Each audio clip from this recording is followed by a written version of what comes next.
So, we're going to read some Revelation, chapter 21, verses 1 through 4.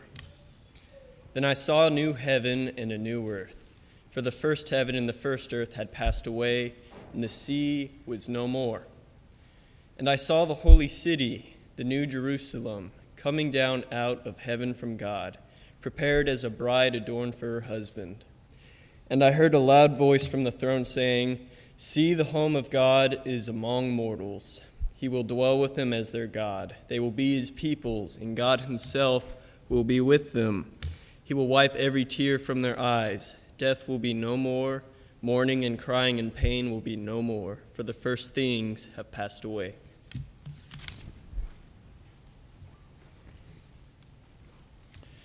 Our guest preacher this morning is a familiar face to a lot of you.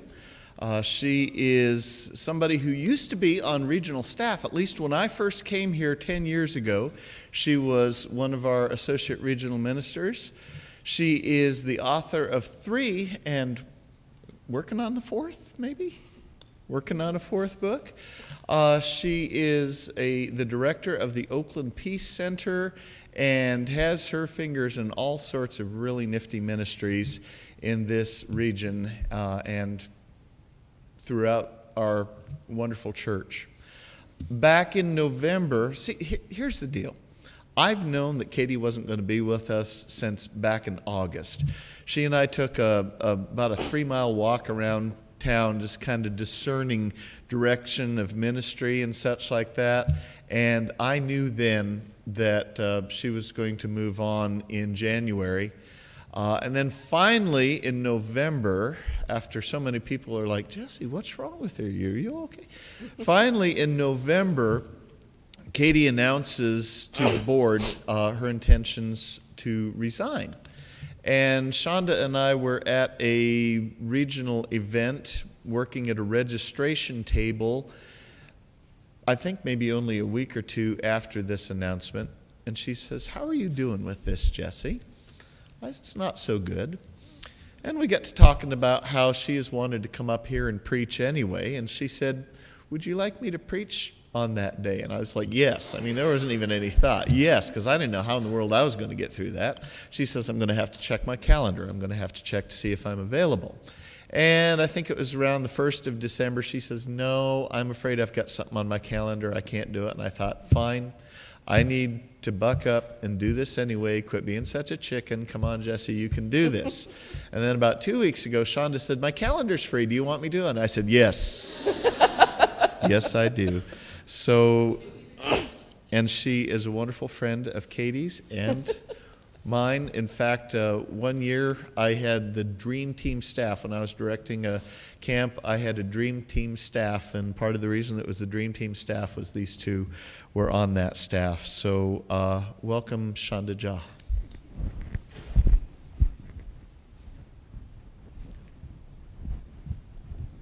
So I want to apologize because when I was last in Chico in November of 2016, Joe had a cold and he's given it to me, so I have a bad voice. So it's all Joe's fault. As you bear through this sermon, blame him. Katy and I believe, came to California the same year. And so we've been friends for at least 12 years at this point, and I have been just an enthusiastic supporter of her ministry in all of the different ways that has unfolded. So I'm really excited to be with you all this morning. So many of you know of Katy's great gifts when it comes to Celtic music, right? With the harp, with her singing, her connection to those kind of Gaelic roots and the spirituality of that place. So a few years back, I dragged Katy to my favorite Bay Area occurrence, the Dickens Fair, where they recreate Victorian London in the Cow Palace in San Francisco so that you can relive A Christmas Carol. And there was a band performing, and they sang a song which was really popular in the 1870s. And I don't know that Katy remembers the song, but whenever I hear it, I think of her because it's Celtic And because Bible scholar that she is, it's quoting the book of Revelation. And I think she should add it to her harp repertoire. And I was going to sing it for you, but I think you can tell I'm probably not going to be able to. The lyrics go, "Hail the day so long expected, hail the year of full release. Zion's walls are now erected, and her watchmen publish peace. Through our Shiloh's wide dominion, hear the trumpet loudly roll. Babylon is fallen, to rise no more." Now, a lot of how this country that we love functions today has relied on wiping out most of white people's distinct cultures from their ancestral homelands. The positive framework of this is the melting pot, where we all get to become and embrace being American. But there are costs to that. One of those costs for white people was the loss of the distinct histories of survival, of resilience, of overcoming oppression, because our communities, our ancestral communities, stood together. So when the Gaelic people sing this song about Babylon falling, it means something. Babylon is also the British Empire that is oppressing them.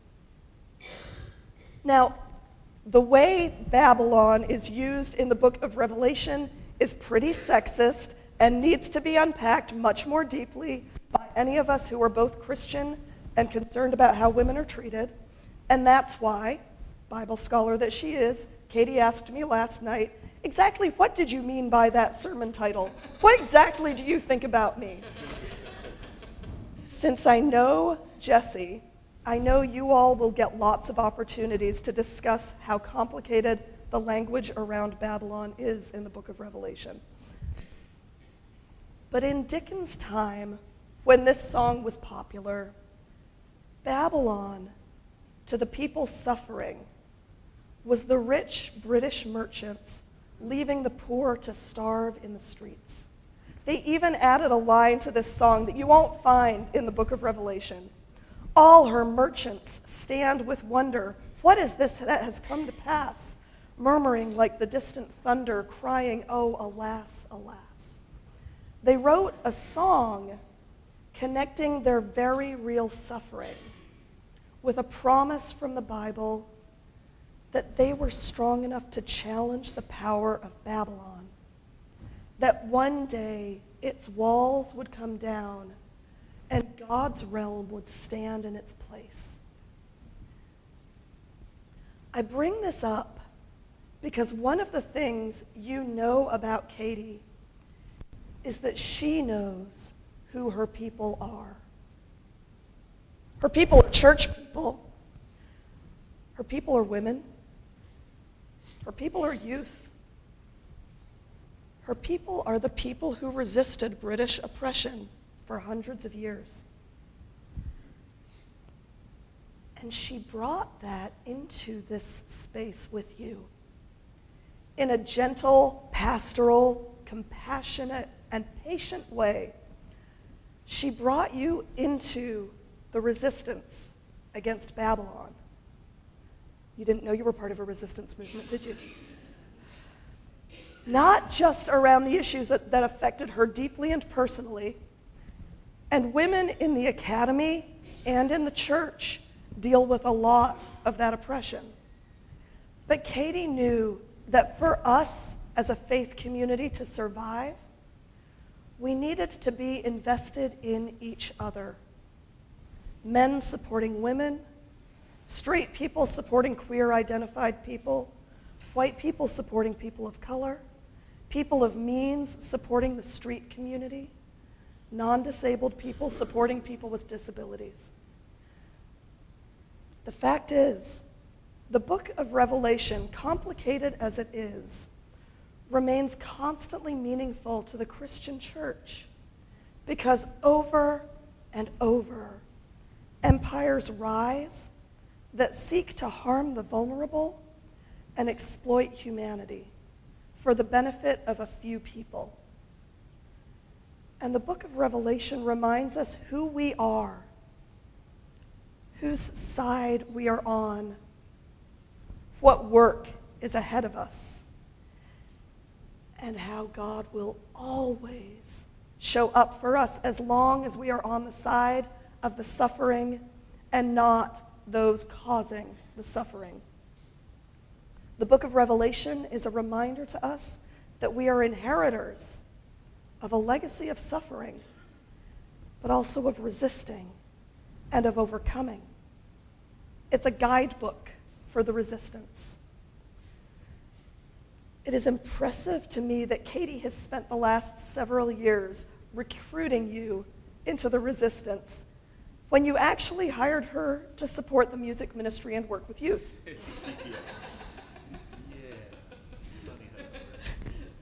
What is lovely to me, watching this story unfold over these past years from 170 miles south of you, is that you all also helped recruit Katy into the resistance as well.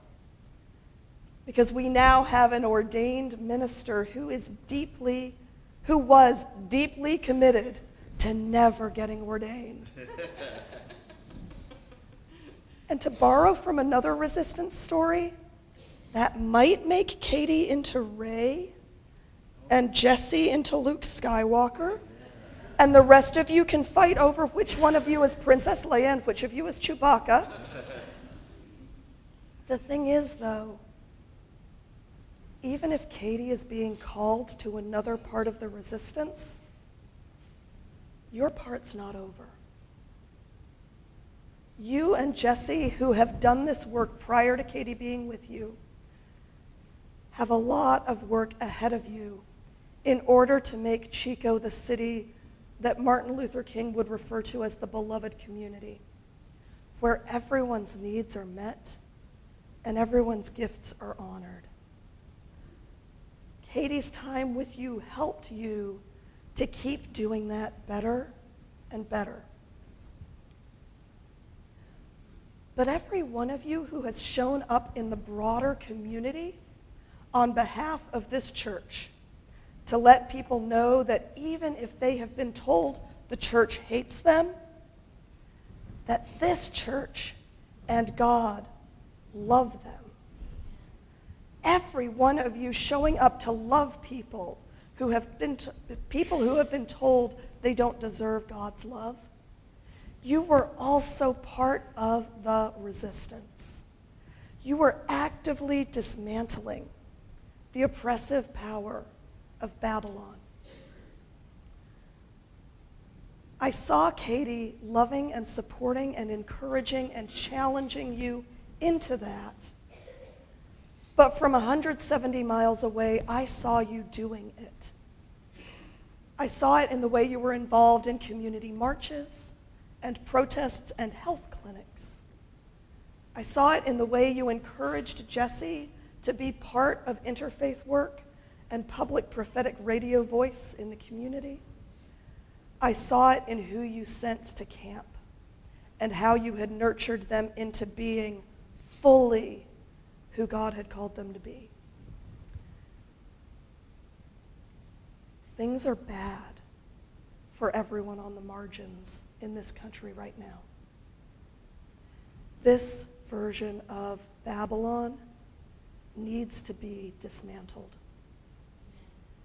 As Katy heads in the direction of dismantling it in a new way, I know you will carry her legacy in you and continue to resist Babylon in your own ways. In solidarity with Katy, in solidarity with your own ancestors, and in solidarity with our ancestors from the book of Revelation 2,000 years ago.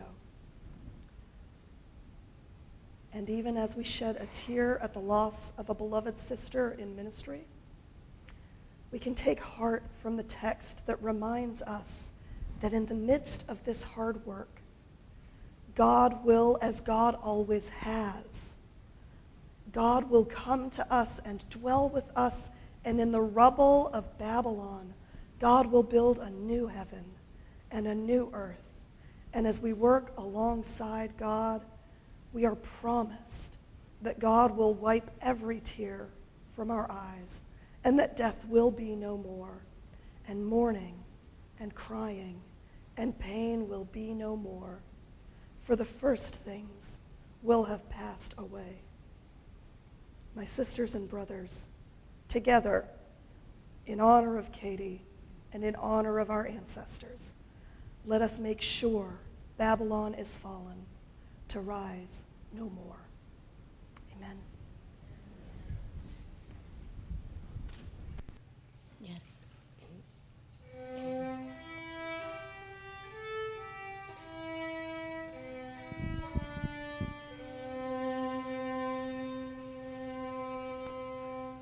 Be thou my vision, O Lord of my heart, not be all else to me, save that thou art. Thou my best thought, by day or by night, waking or sleeping, thy presence my light. Be thou my wisdom, and thou my true word. I ever with thee, and thou with me, Lord. Thou and thou only, first in my heart. High King of heaven, my treasure thou art. High King of heaven, my victory won. May I reach heaven's joys, oh bright heaven's sun. Heart of my own heart, whatever befall, still be my vision, O ruler of all. Be Katy's vision, O ruler of all.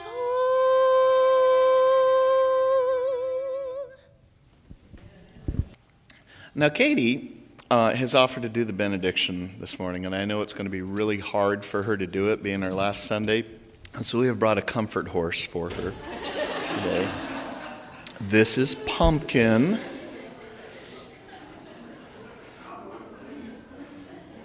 As God is my witness, if you would have told me this 10 years ago, hey, Jesse, you know you're going to have an associate minister who's going to get walked out of a sanctuary with a horse, I would have laughed. But you know what? This is awesome. So I'm going to get Katy and Mike here so you can do your benediction. I can use this one. No, I'll use it. Okay.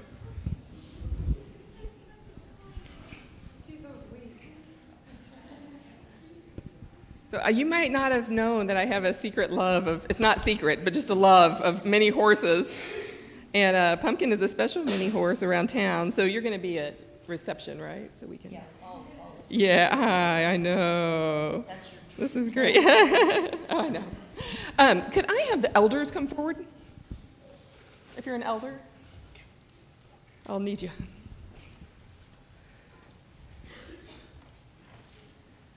Thank you. So on all the gifts that you've given me, this is a representation of a gift for you, for the church. So who is chair of the elders these days? It changes at the beginning of the year. You are. Okay, Barbara still is. Awesome.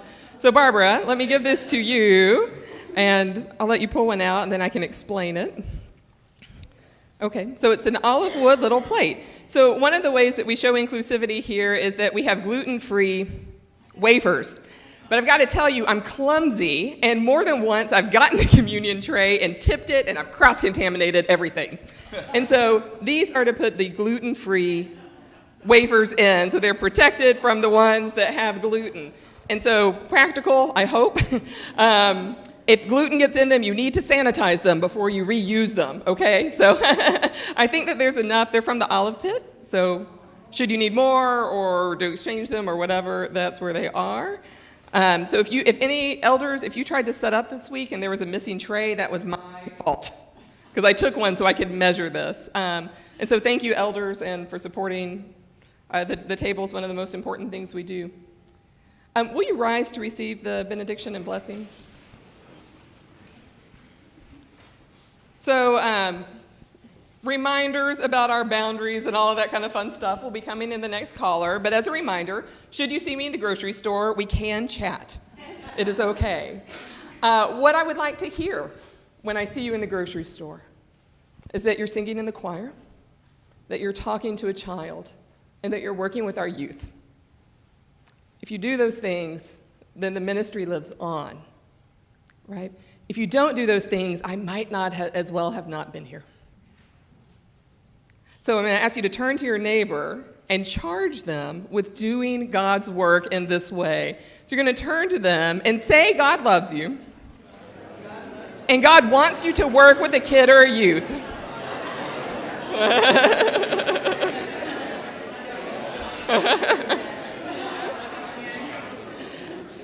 And as Pastor Jesse said, there are many ways to do that. There are many ways to do that. So receive this blessing. Go and know that you are beloved, beloved, beloved children of God. May God bless you richly. I will pray for you. I hope you will pray for me. And we will go and celebrate all of our collective ministry together.